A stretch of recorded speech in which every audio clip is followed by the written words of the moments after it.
how to get unbanned from Roblox. So you might be in the position where you try to access to your account, but you land on this interface where it says that your account has been banned.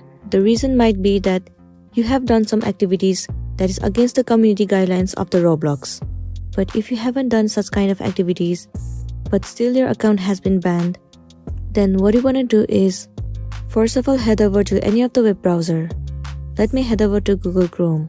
In the search bar, search for Roblox support, and then head over to this site. It will land you on this interface.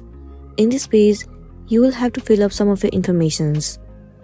So the very first thing you want to enter is your username, and then enter your first name.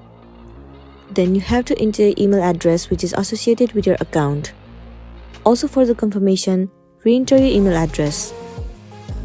Well, now you have to give some issue details. Select the device in which you are having the problem.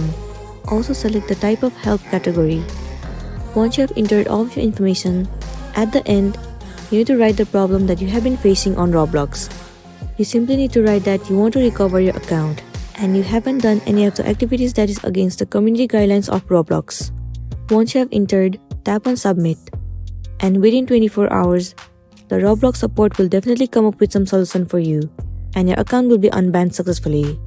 So that's it, and this is simply how you can unban your Roblox account. I really hope this video is going to be helpful for you. Thank you for watching it till the end.